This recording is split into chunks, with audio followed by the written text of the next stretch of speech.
Anne. Alo.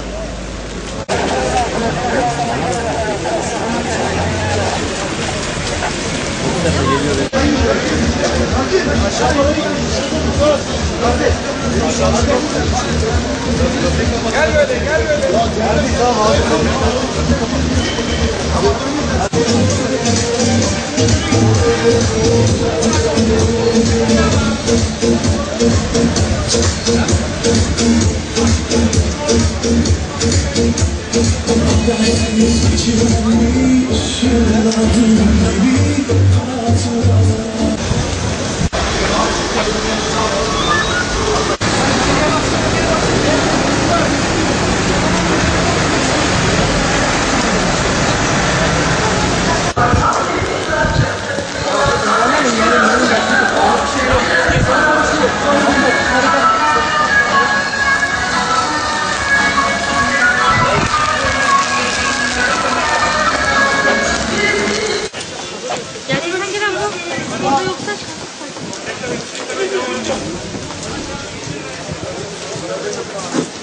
Beyler lütfen şuradan dağılın. Uzaklaşalım.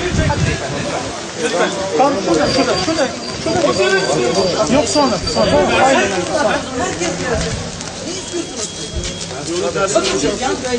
Ağırlıksız olan şeyler. Bunları kıyıra. Hayır. Nasıl mümkün ben? Yani böyle bir şey yok. Hayır. Türkiye Cumhuriyeti demokratik ülke biliyor musun? Herkes bayağı kendisi yapabilir. Kimse karışamaz. Bak orada adamlar küfür ediyor. Hayır. Boşaltmaya çalışıyor. Biz oradaki insanları göreceğimiz alaydı. Biz onlardan daha anlaştık. Onlar satış yapıyor, insan olsunlar. Tamam. İnsan olsunlar.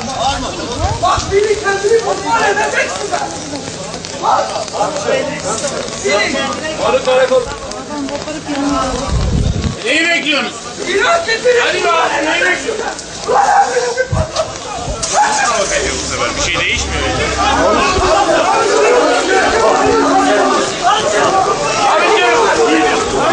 İyiyim yok. Arabaya! Tamam.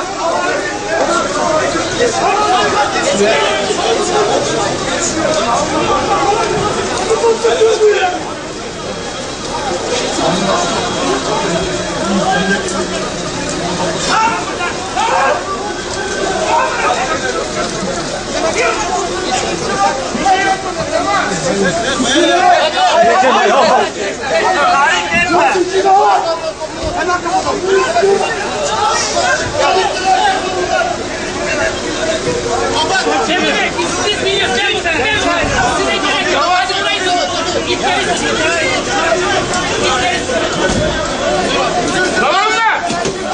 Hadi! Çık!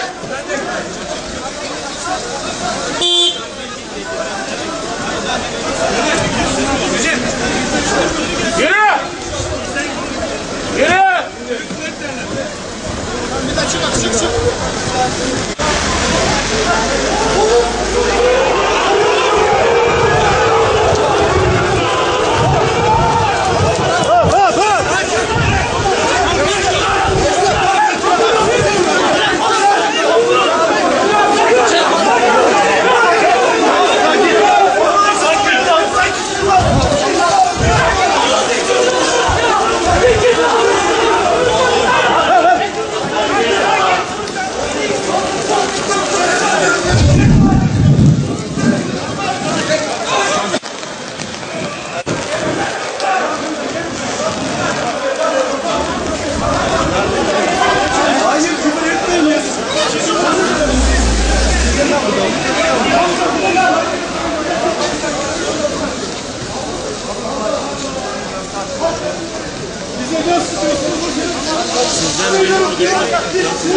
Onlar nasıl evlat mı? Gördüm ben. Arkadaşlar yolu açalım. Araba çek. Doğan Haber Ajansı. Tekirdağlı olduk, Tekirdağlı büyüdük. Hepimiz kardeşiz dedik. Ama kimse şerefsizlik yapmasın. Bunları koruyan, bunlara bu yetkiyi verenler de Allah'tan.